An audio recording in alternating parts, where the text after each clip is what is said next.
Station, everyone. Happy new comic book day. Happy Whiplash Wednesday. That's right, guys. It's Whiplash Wednesday with the PCP Army Bad Batch. It all started over on Nick Comic Culture's channel, where he did a cadets, toys, and comics view of his store, his local comic book store. Go check that out. See what they have for new comic book day. See what they have for figures. See what they have for cards, toys, anything. It was always a great video. Go check that out. And I'll get to the rest of what's coming for Whiplash Wednesday after this video, because it is Chatting with the Comic Community, episode 30, guys. What a milestone. And today's guest, he is so huge in this community. He's everywhere in people's chats, showing people like support everywhere. He's dropping great reviews on comics. He's doing like reviews like Masters of the Universe cartoon. He did reviews on that. Go check him out. Guys, let's bring him out. Flash by Night.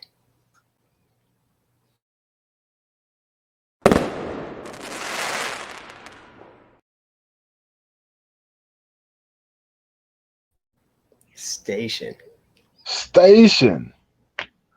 That was. How's it going, my man? I'm doing pretty good. That was a huge intro. I'm over here blushing as we speak. How are you doing today? I'm doing pretty great, man. Thank you so much for joining me on this great day. To the viewers at home that don't know a lot about you, why don't you just give them a little rundown about who you are? All right. So I am TJ, also known as Flash by Night.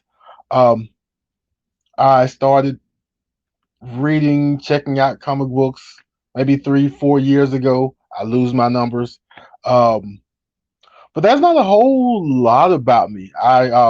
My name, Flash by Night, is kind of an amalgam of Flash and Moon Knight with a splash of Werewolf by Night in between. And that's about it. I jumped on YouTube because I like book reviews and such, and I am enjoying this community. That is awesome, man. Well, I'm so glad that you're here, and I hope that everybody watching right now is enjoying that you're here as well to get to know you a little bit better. So we'll start this off. How did you get into comic collecting? All right. So my foray into comics is different from a lot of people. I know a lot of people in the community that I've met. They got into comics, in the early stages, in their teens, early 20s. They've been reading since maybe 80s or 90s. They may be in and out a little bit.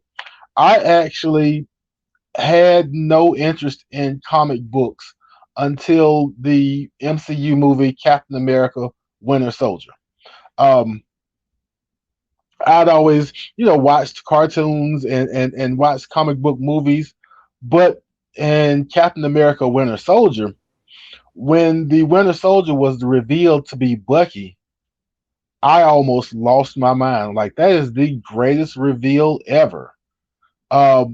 And I just ranted and raved about how I loved the reveal of Bucky being the Winter Soldier, and I thought that whoever wrote this should get a raise. They should be well known around Hollywood for writing this amazing twist. And then you find out that the Bucky being Winter Soldier thing was written in the Ed Brubaker books, which I didn't know that until recently. So after I found out that Winter Soldier being Bucky was in the comics, I decided that I needed to check out comic books, because apparently they know great things. There are great things in these books I need to check out that I've been missing. And that's how I got into comics. Well, I guess that's where the idea of getting into comics came into. I think around the time Black Panther preview or Black Panther came out was when I actually stepped into my first comic book store. So, like I said, maybe 3-4 years. All right. So you jumped on Captain America, and then probably jumped on what comics did you jump on after that? Actually, I didn't actually jump on the Captain America. The movie just kind of piqued my interest in comics as a whole.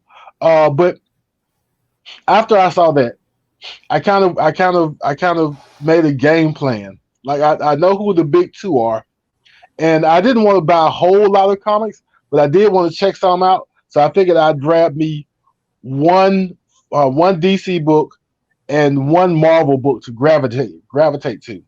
And by the name, I think you can guess which DC book was first and which Marvel book was first. Reading, I decided because I was watching the Flash TV show on the CW. I decided that I was going to go and check out the Flash, and this is right around the start of Rebirth, which was really good. And then I decided that I was going to check out Moon Knight because he is a Marine Corps veteran. Now the Flash thing works out a little bit better because Flash is nonstop. You never really miss Flash. Um, Moon Knight is a little more sporadic, even though I'm enjoying the Jed McKay run now. His titles are a little more sporadic, so you have to wait on them. But that's kind of where I started actually reading comics is with Flash and Moon Knight. That's awesome to hear that. Because like that's how I started into comics was from like the CW shows and watching the Flash and that, and was like, Christ on Infinite Earths jumped me into like being like, oh, I want to go read that and figure out that. So it's great to hear that another person actually jumped onto comics from the CW shows. Right, right. And I had no idea. I had a friend of mine who told me when Arrow had his first season, he says you should watch this show Arrow. And it's pretty cool. He didn't give me the details, and I kind of skipped it. And then I don't know where I heard it from, but I heard that Arrow was actually the Green Arrow from DC, and that's when I decided in season two to check it out. And then I had to kind of try to watch season one in between seasons because usually CW would play before the streaming network. CW would play the previous season of a show in between seasons. So I kind of caught season one on the off season heading into season two.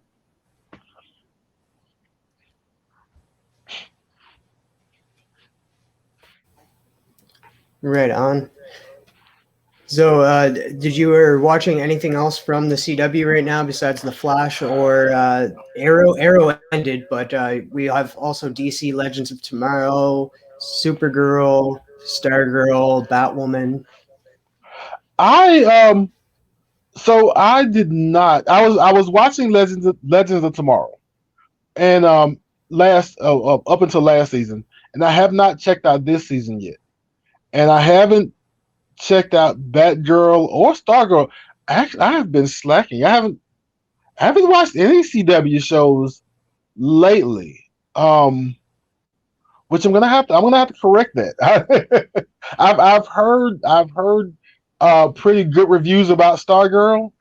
Um, I haven't heard a lot about Legends of Tomorrow. I think Legends of Tomorrow is kind of a thing you have to have a taste for because you have the comedy and not everybody gets into that level of comedy. But I'm gonna have to go and check all of those out. I have to find the time. Yeah, Legends of Tomorrow it's going on its own pace and stuff, and it's funny too because it has like nothing to do with DC at this point or like DC characters at this point. It's doing its Right. own thing, and it's funny because it has the word DC at the start of it, and it has like nothing to do with DC. But yeah, I, Stargirl is fantastic. I've been meaning to get back to it because it took me a while to warm up to the first season, but by the end of the first season, I really liked it. And I know sometime during the second season, I may have already missed it. Jay Garrick, the Flash, was supposed to show up, and I'm pretty sure I let that pass me by. So I'll have to go on either the HBO Max or the CW network and try and catch up sometime. Yeah, I think it's only on the CW network because now it's Oh, not over. Yeah, how it works and stuff. I know Stefan Missing Link was looking at it, and he's like, the first season of is on HBO Max, but the second season is on the CW network because it got transferred over to the CW. That is interesting. Like that, like they're. If I'm not mistaken, they're all in the same Warner Brothers family. So you would assume you'd be able to switch back and forth, but you never know how those things work. Yeah. So have you been watching any of the other DC properties like Titans or Doom Patrol? I have not. Um, th- this is turning into such a bad interview. I have so So, I've been meaning to catch up with Titans, and I'm I've heard it's great, but I'm kind of wary of Doom Patrol. I've got and I feel like once I get into it, because I do like weird and wacky things, and that's kind of how Doom Patrol, at least the marketing rubs me. It's kind of weird and wacky, but they're a superhero team, so sooner or later they'll handle big issues. Um, but I have not gotten to watch that yet. I watched a little of Titans the first season, but I hadn't watched the second or third seasons yet. And I don't even mind the yeah, I know the Titans on the Titans on HBO Max are more serious and a little more gritty than presented in the comic books. And I actually don't mind that for myself. I just hadn't got back to it yet. yeah, the thing you got to realize, like if you watch Crisis on Infinite Earths, um, Titans is on a different Earth than the other shows, Right, and the way you can look at it is it's a darker universe, and that's why it's right, darker and grittier. It's just like you could play it just like the comics, right? Different yeah, universes, different kind of characters. right, That's right, the way I look at it. yeah. And I kind of like the Crisis because Crisis kind of So threw a lot of people off.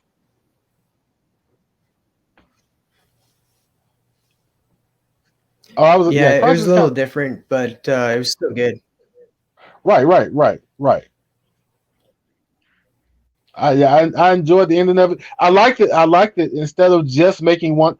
Even though the characters on the main CW Earth think that they're still on one Earth, but in actuality, like the multiverse kind of collapsed, but then blew back up again at the end of the show or at the end of the series.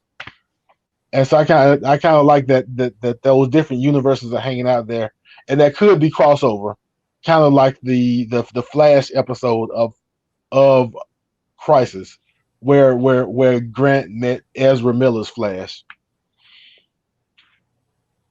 Hmm. I don't like Ezra Miller.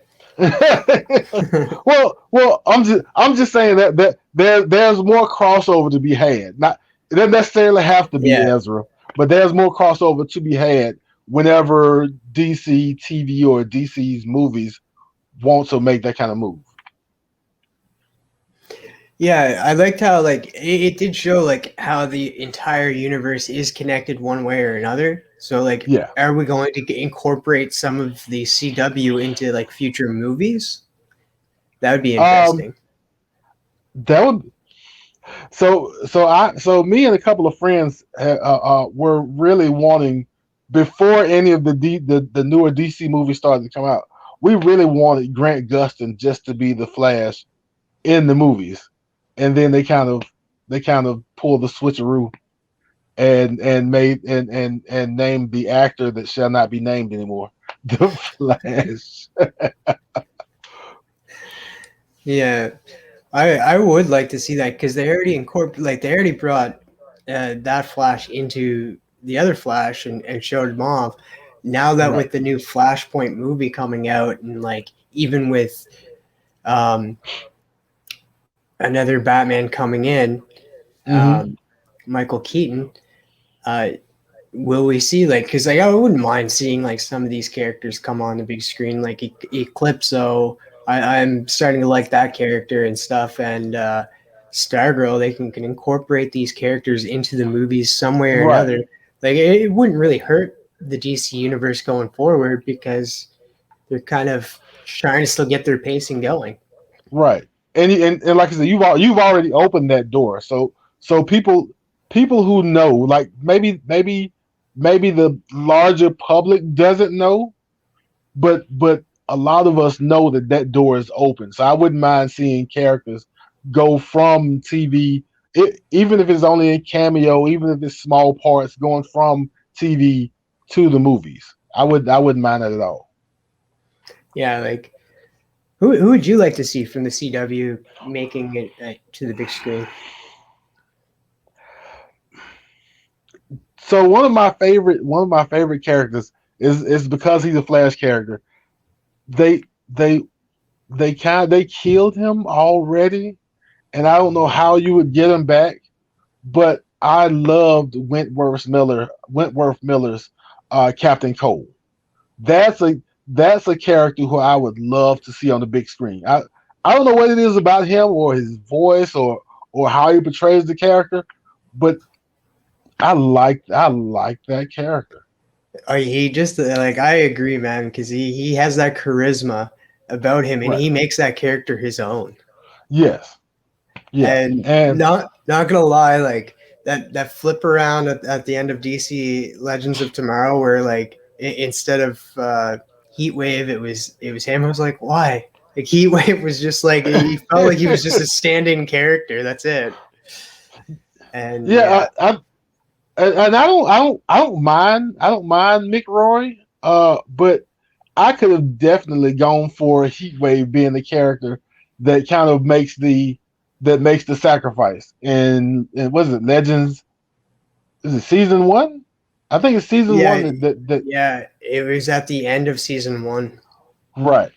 I wouldn't mind if they switched characters to make the sacrifice and then have Captain Cole still stay around and maybe live out this this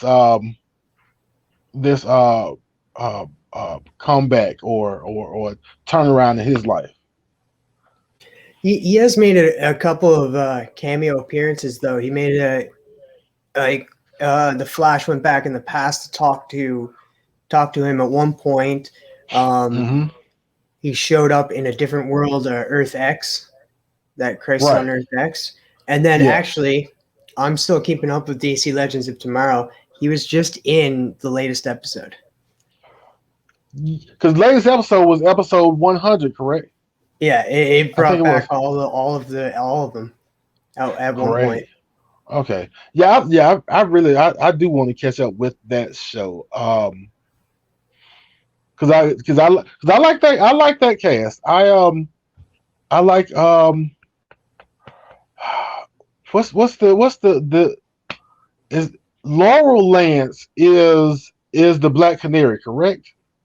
Uh, Laurel Lance. yeah, Laura Lance is the Black Canary.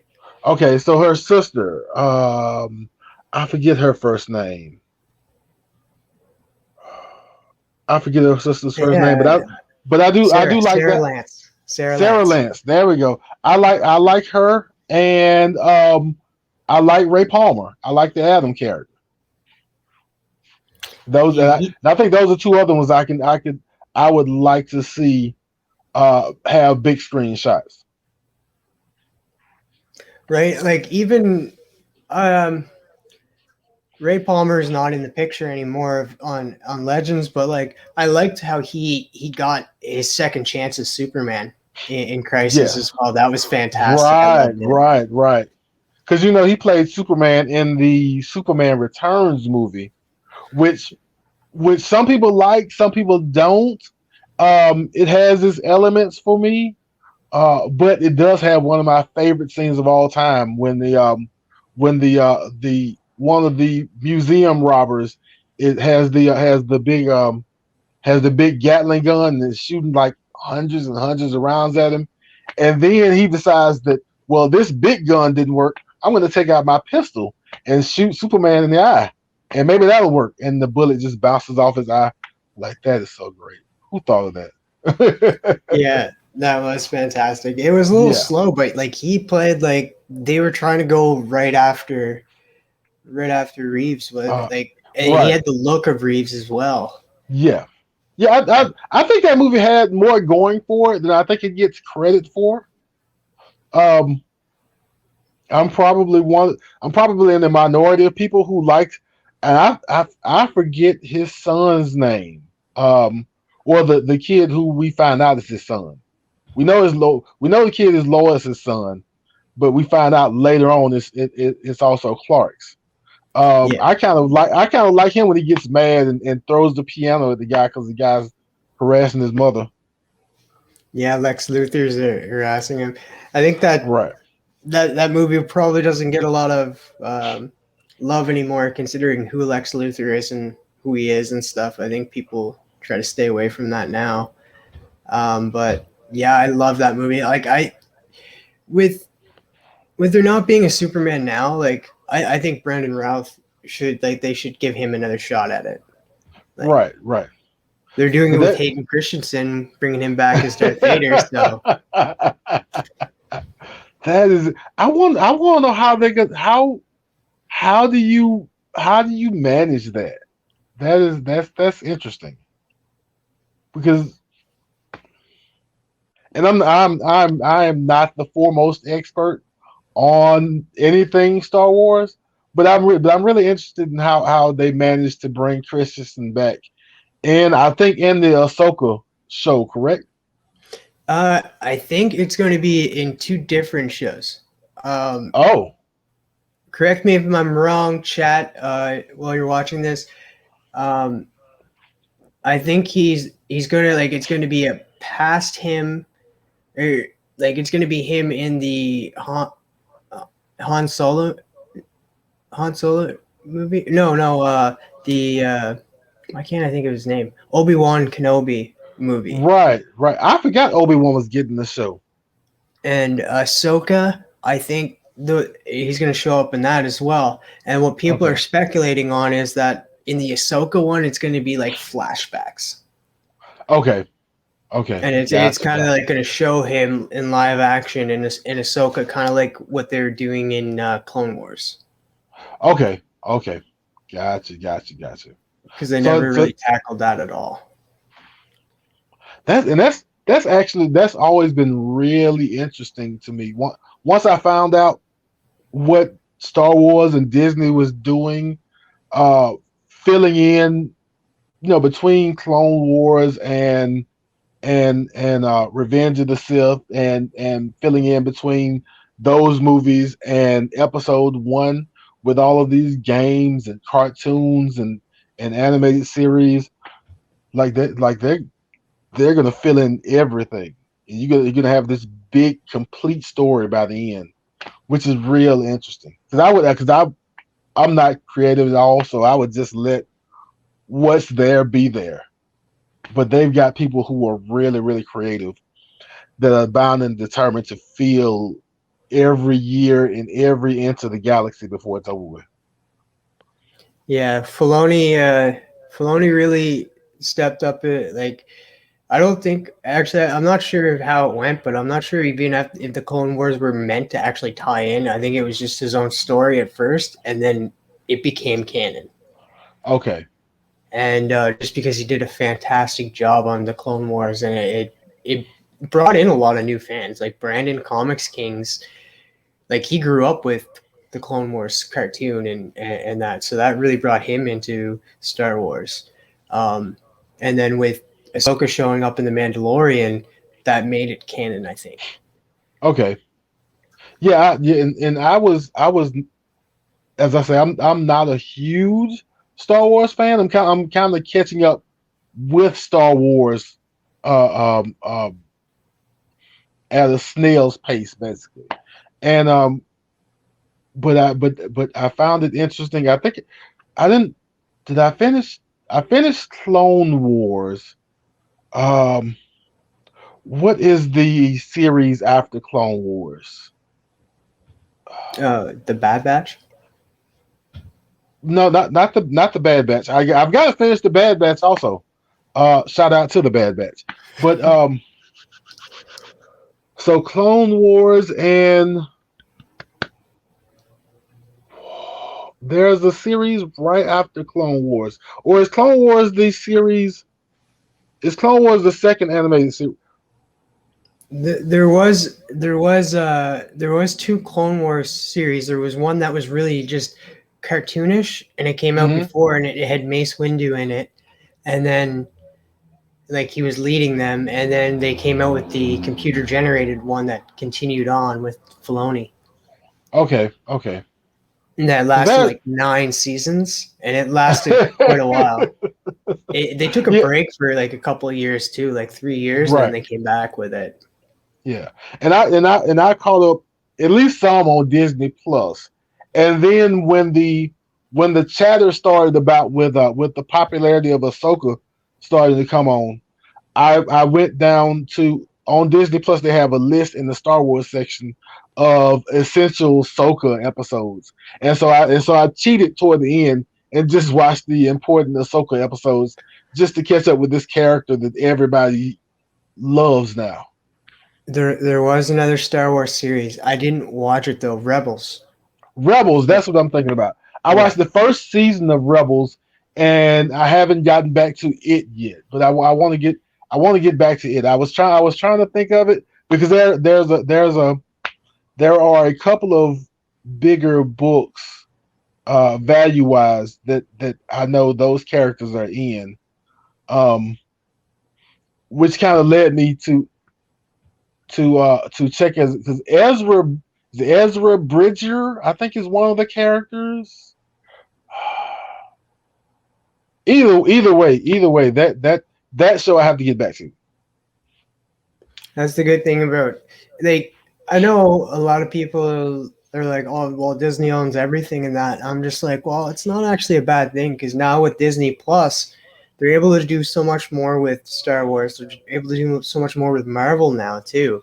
And Right, what I like about Disney is like yes, they own them, but they're giving creative rights to people that are fans. Like Filoni is yeah, a fan of Star Wars. Then you have Feige is still running Marvel, and he's a fan.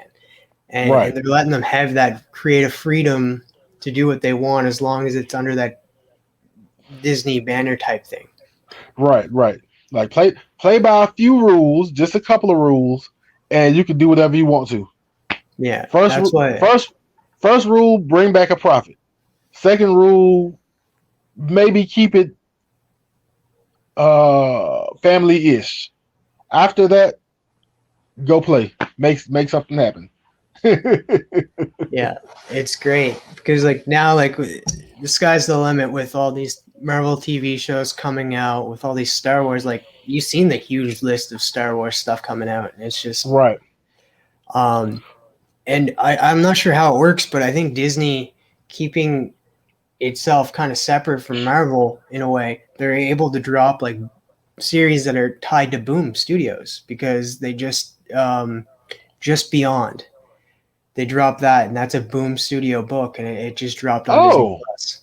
I did not know. I've seen the banner for Just Beyond. I didn't know what it was.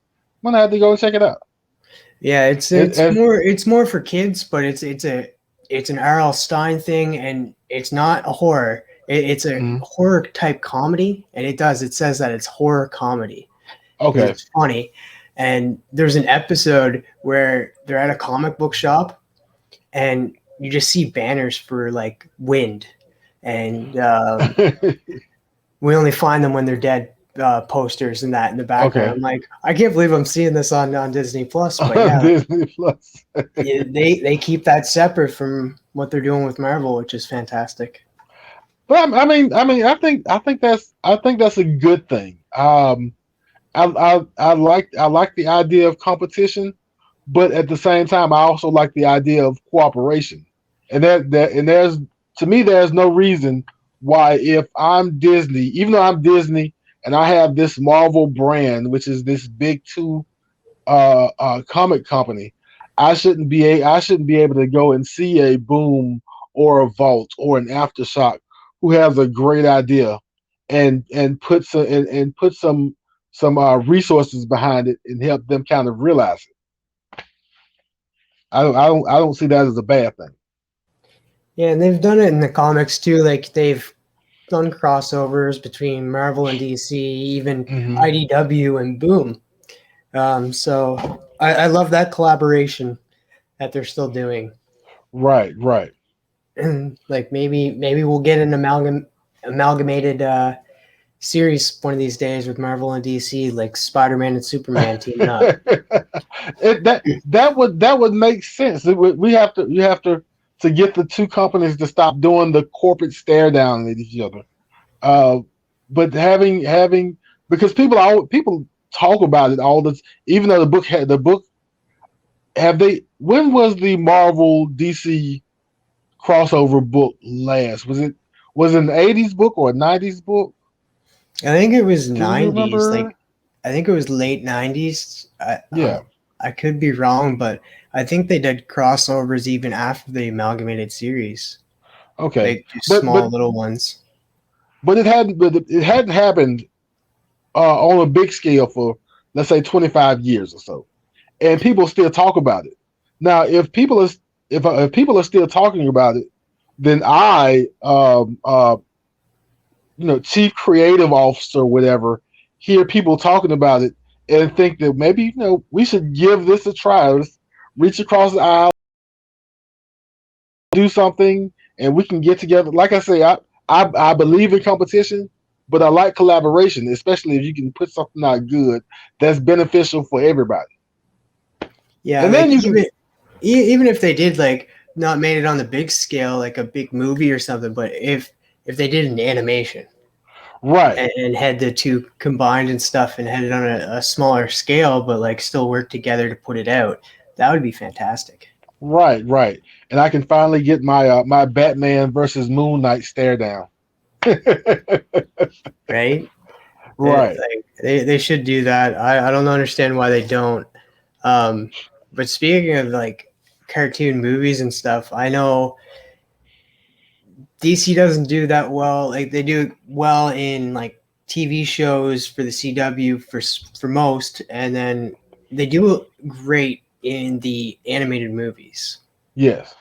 And like, have you watched most of the animated DC movies? Um, I've watched I've watched my fair share. I would probably say around 75, 80% of them maybe that I've seen. I haven't seen the Injustice movie yet. Uh, there's a Batman. There's a recent Batman movie I haven't seen. Uh, but I've seen a lot of them. I really like and I forget what the movie's name, but there's one movie where somebody figures out all of the Justice League's weaknesses, and I think they steal it from Batman's computer, and so somebody basically ties down the whole Justice League. They figure out that Martian Manhunter is his weakness is fire, and so somebody sets him on fire, and whatever they use, he can't put hurting him, but it's No, just a he's just weakness of his. yeah, he's fearful of fire and that, and he's scared. He won't even go near it. He can't even Right. face like he's so scared that he can't even face through it. Right. But that movie where and I think they get it from this Tower of Babel story, which is another thing I like. I like the fact that a lot of the animated movies come from actual stories.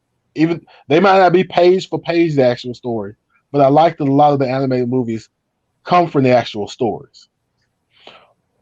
I enjoyed the death and Oh, death in the family. rebirth of no, Oh, sorry. no the Superman one, where he actually fights Doomsday, and then I think like in the next movie he has to come back, and I think Lex actually makes sure he comes back. Um, Flashpoint Paradox, I had to see that one. Um, yeah, I think I'm at about 70, 75% of the DC movies, animated movies. I know what one you're talking about for that the first one you mentioned, but like for some odd reason I can't think of the name. No, I can't. I'm disappointed in myself that I can't think of it. Because yeah, I do agree that was a fantastic movie. and Another he another great one, Throne of Atlantis. Have you watched that I one? I have not seen Throne of Atlantis, so I guess I should put that on the list. Yeah, that's like that's the Arthur Curry that is like normal, like the blonde hair, not the one that we get in the movies and stuff. And it Right. really like he was always the butt of the joke. But if you watch this movie, they give him high props. They show off that like he's highly skilled in fighting in that, and he's not just the butt of the joke in this movie. Right. He's a pretty decent character. I like Yeah. that. I like that. And there are a couple of I think there are a couple of Green Lantern ones I haven't seen yet. Um, I think I've seen one Wonder Woman one. I don't know how many she has, but I've seen one of hers. That I think I've seen All Star Superman and uh,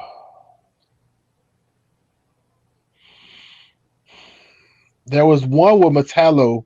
Oh no, actually, I think the Metallo one is also in the movie where the Justice League's weaknesses are revealed.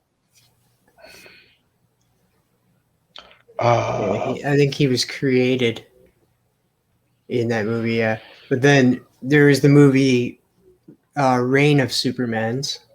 That was pretty cool, where you had Steel and the different. that's I think that's the one that came right after the Death of Superman movie. Yeah, I think they came out like a year apart, maybe. yeah, and they're connected to like I like that too because most of like the DC animated movies they're mostly connected. They Right, tell right, you which ones are connected and which ones aren't, but for the most part they're connected in a way, and they're telling a story arc. right.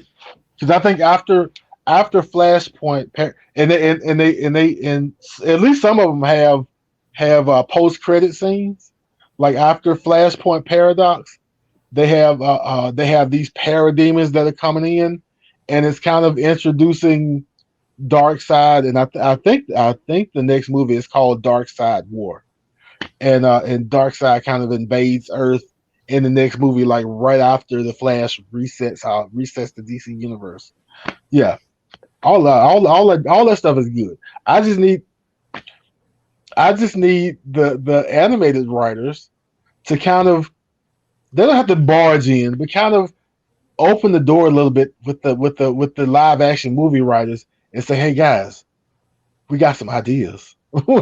Yeah, I think I think what DC needs to do is like not try to compete with Marvel, connect everything right away because like you think about it, the Joker that was a standalone movie did Yeah, fantastically well, and then the yeah. upcoming Batman, the Batman movie, it's standalone as well, and it's gonna rock people's socks off. I think so. I think so. I think I'm going to thoroughly enjoy that movie. And I see it. I see it when they had the Dawn of Justice, and when you realized that they were going to do the Justice League after Batman versus Superman. My first thought was that, right, you're trying to do Justice League right as Marvel is doing Avengers. Around like it may be around Infinity War. It was sometime in the heat of the MCU. I was thinking to myself, if you instead of trying to rush, if you take your time, give us some good solo movies. By the time you actually build up to a legitimate Justice League, Marvel may or may not, because you never know when the peak may happen. But Marvel may or may not have peaked by the time you rise to having a good Justice League movie. But they kind of rushed it, and they missed some elements, and Oh then there yeah, was they just threw in all the characters mostly because we only knew two characters before the Justice League movie, kind of three because you had a little bit of Wonder Woman.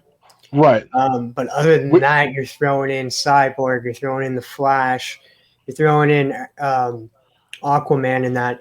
And what Marvel did, like their main heroes, like even Black Widow was in Iron Man 2, so we got to get to know her before she was in the Avengers movie. The only Right. person that we really got introduced to in Avengers that was new was Hawkeye.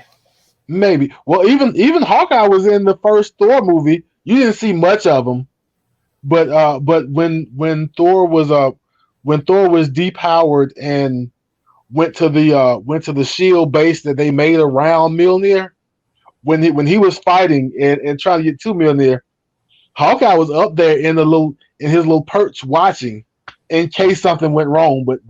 But Fury kind of said he wanted to see it play out. But so we got a little bit of everybody before then, and then all of your big name Avengers had at least one movie, had some time for us to warm up to them. But they kind of just threw. I don't. It sounds bad when you say just threw Justice League together, but they kind of just threw it together, and you can tell by watching the Snyder cut, and which was still a little long, but you can tell by the stuff they cut out from Cyborg that was a lot of meat on the bone for your solo characters before actually making the movie.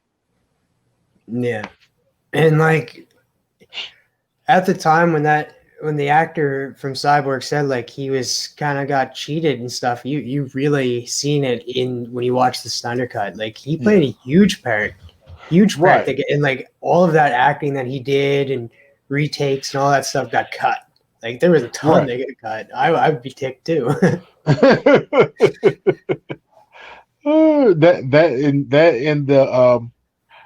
And because I'm a Flash guy, I love the actor who shall not be named. I loved his Flash part at the end of the movie when they proceed to without telling. And this is another thing I would like to know about the Flash beforehand.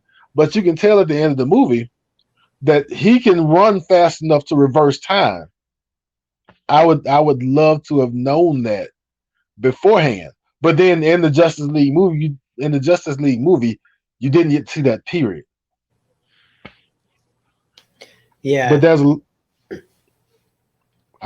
lot of stuff they left out, and mainly because you didn't get to develop the characters before the movie. Yeah, like even in like it shows that like the Flash didn't have the Flash name. Like he got it from the CW Flash. For CW Flash. I love that. I love that. He's like, oh, that sounds like a good name. Now it would make my day if Grant Gustin shows up in the new Flash movie coming out. Like they already showed another Flash, and it looks like Supergirl.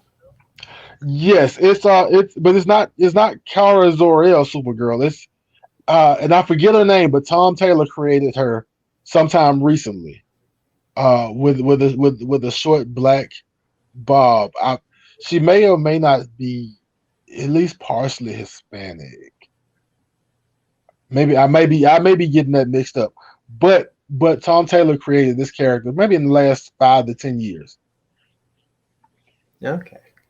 Yeah. I know if Stefan's watching Missing Link, he'll probably be like, "Oh, it's this person." he knows his stuff. But yeah, I'm not too familiar with that character. I've never really heard of that character, so I didn't know about it either until they showed behind the scenes photos and showed this Supergirl with short black hair, and everybody started asking questions, and that's when the Tom Taylor character photos and facts started coming out. I'm like, oh, okay, so there is a second Supergirl. Okay. That's interesting. You're gonna have to check that out after this stream. Right. So moving on from DC and comics and that, you like some cartoons too, some older cartoons. I know you watched Masters of the Universe. Right. Now let's talk about that a little bit. Were you familiar with the He-Man series as a kid as well? I watched the He-Man series.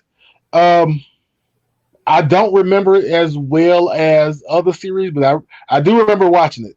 I also remember watching the the Dolph Lundgren was that who played Superman? Not Superman. He-Man Uh, in the movie. yeah. Yeah, yeah. So yeah, I watched He-Man and even a little Shiro growing up. Now, would you say it's like connected with the actual universe? Do you think they kind of played it up a lot, or Um, that's what said is that the new show is a direct follow up to the original show. Um, because we kind of write different, and the shows and movies now are different than the cartoons were. Then it's probably going to seem a little different, have a little shock value to it anyway. Um, but as far as I know, it's a direct follow up to the '80s cartoon. yeah? And I enjoyed it. I enjoyed it and stuff. And it's like you think about the amount of episodes that they have, Hmm. and the amount of the episodes that they like. I think they have over 200 from the original.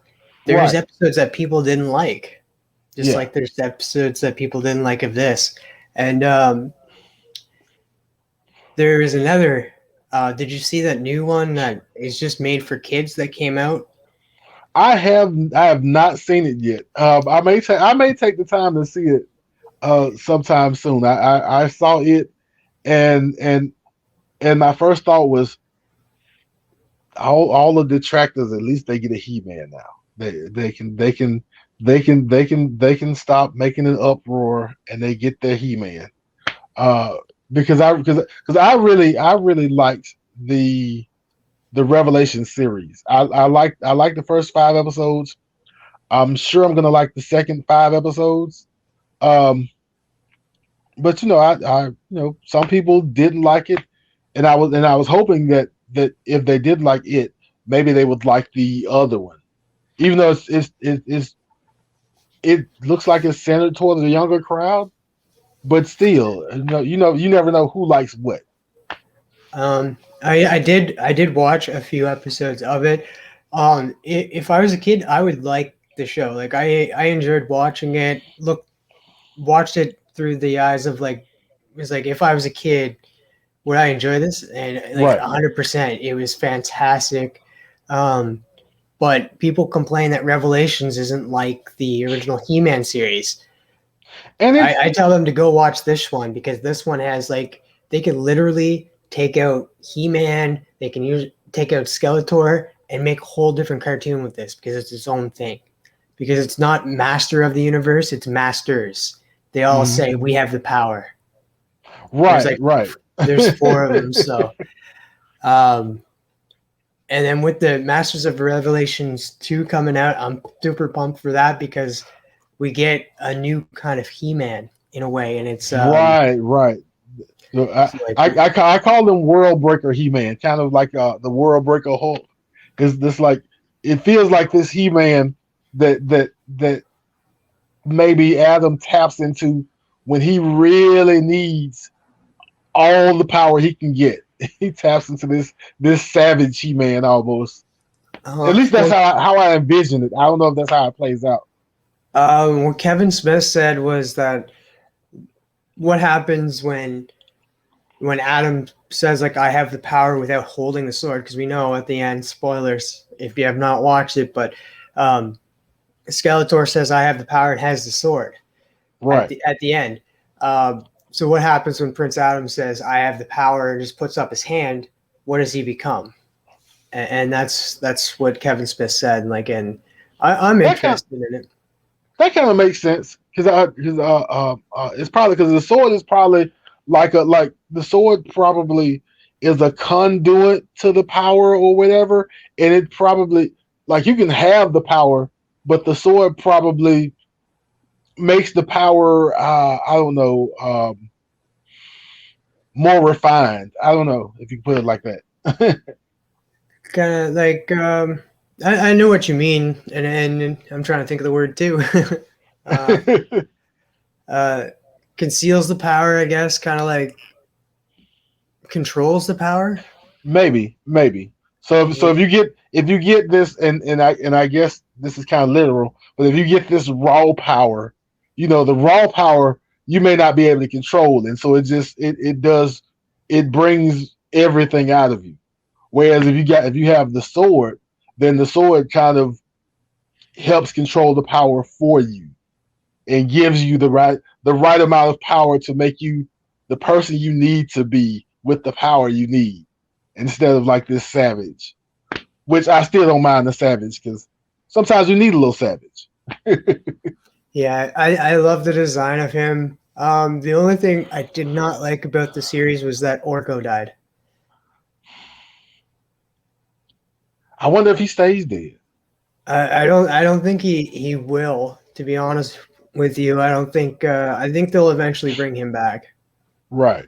Or wait, did he Yeah. stay dead or did they bring him back? I don't think they brought him back by the end of the fifth episode. I don't know. I don't remember seeing him in the trailer, but you never know. It is magic and mysticism and things, so you never know what they might do. Uh, Yeah. but I do like that. I do like the fact that even though he died getting to kind of take this serious stance and show it. How he was saying that he's always been looked upon as kind of a loser and not being able to do anything. He gets to kind of show who he really is before and do something meaningful in his mind before he passes. Yeah. He's kind of good too. I like the voice actor who did him too.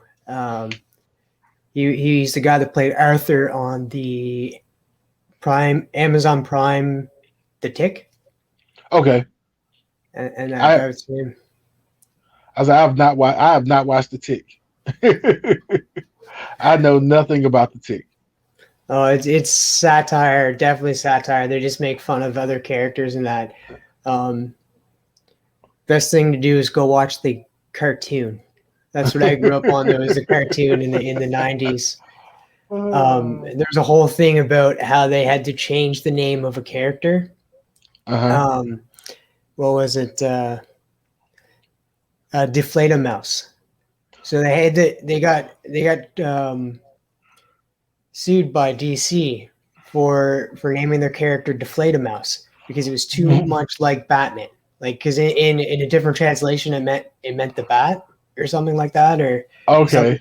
So they changed the name to Batmanuel, which is like so much closer to Batman. You know what? If you can get away with that, I would. That's like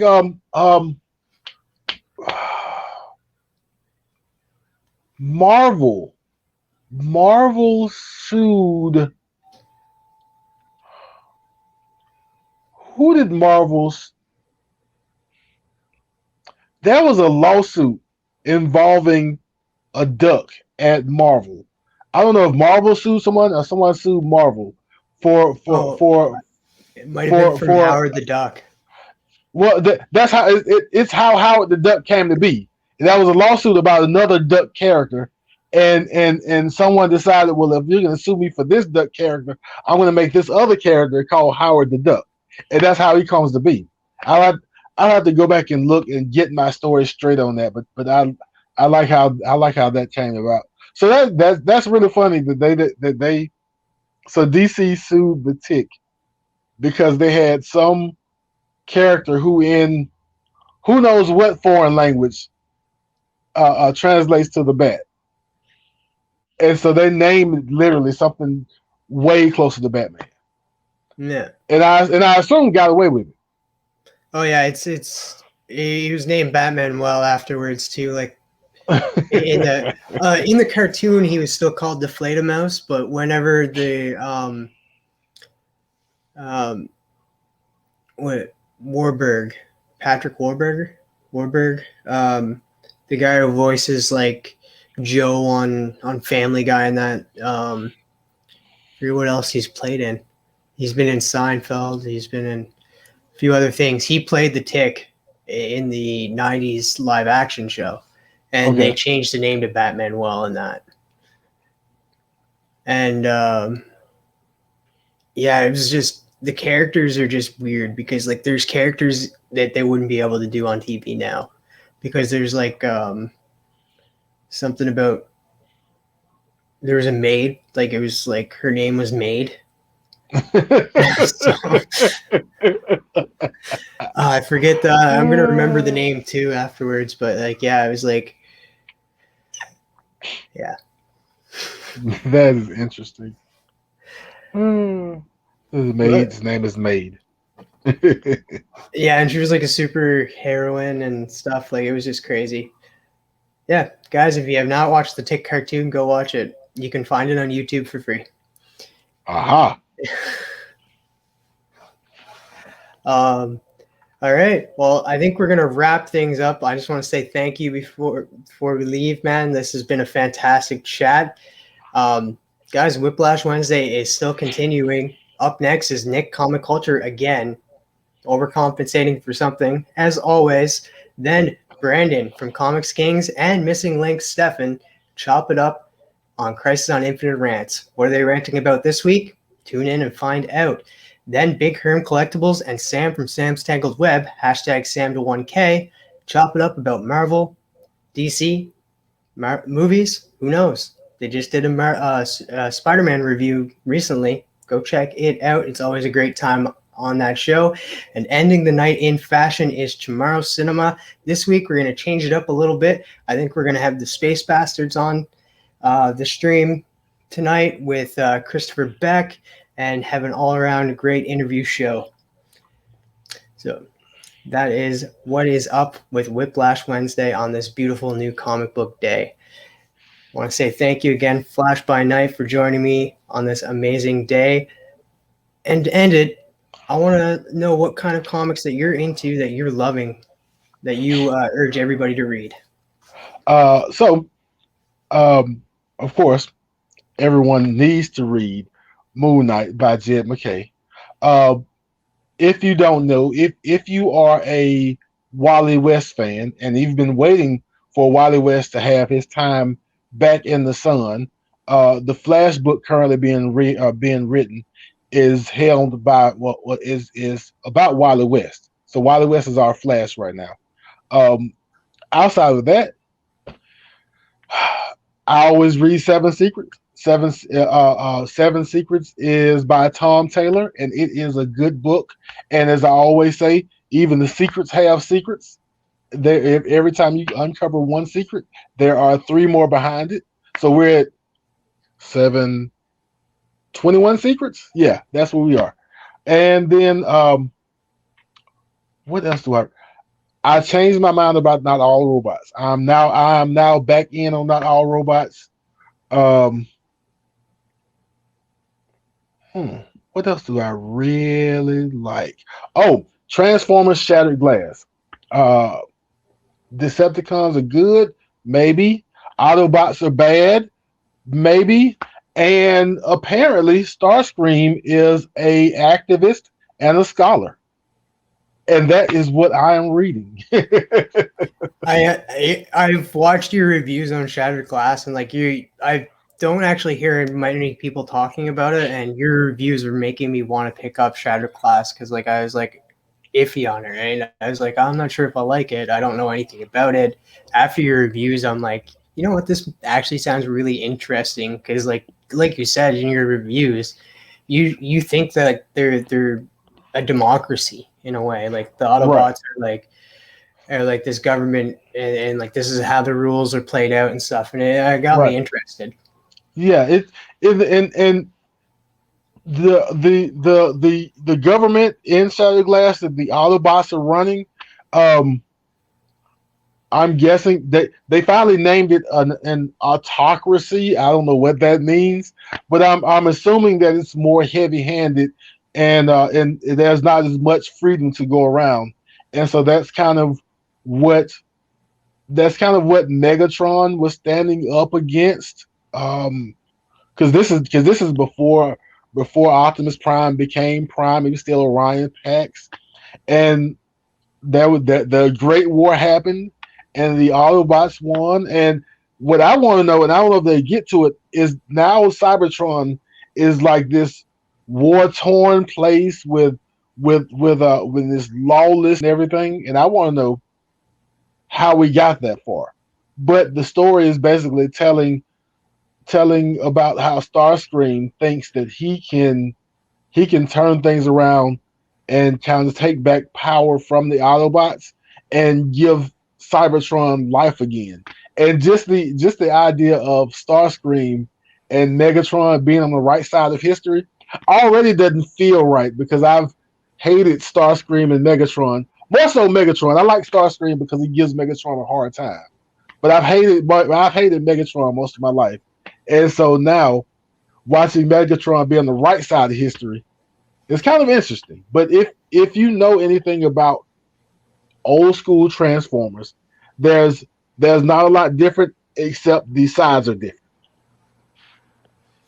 It's kind of like just different perspective. Like, Right. just like even with a villain, like a villain is only as good like in their eyes. They're doing right. Right. They're in the right and stuff that they're fighting for something in that, but it's just they're doing it all the wrong ways. But in their mind, they're the other person's in the wrong. Right.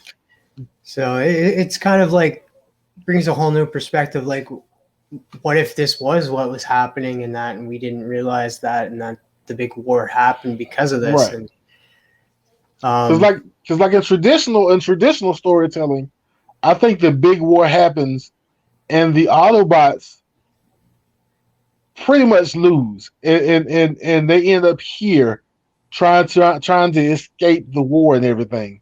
Whereas in this bit of storytelling,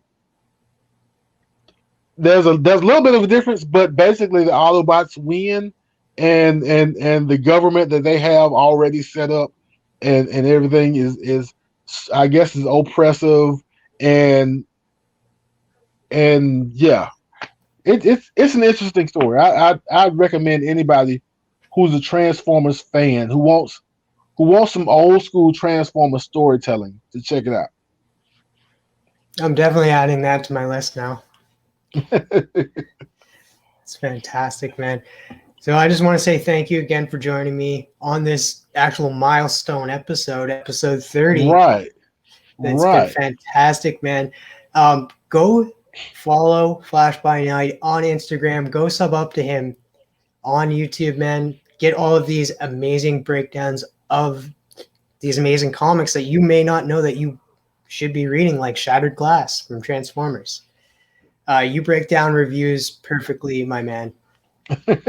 Thank you, and I appreciate the opportunity to be on and chat with the community and chat with you. This is I'm still getting used to talking to people about comics. I'm still getting comfortable with kind of talking to people live and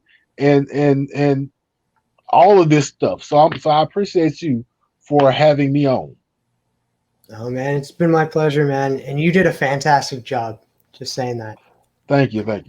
And I usually end the show by like saying stay nerdy, my friends, and that, but I want to big screen you, and because like I love your endings. I was wondering if you could do that ending for here.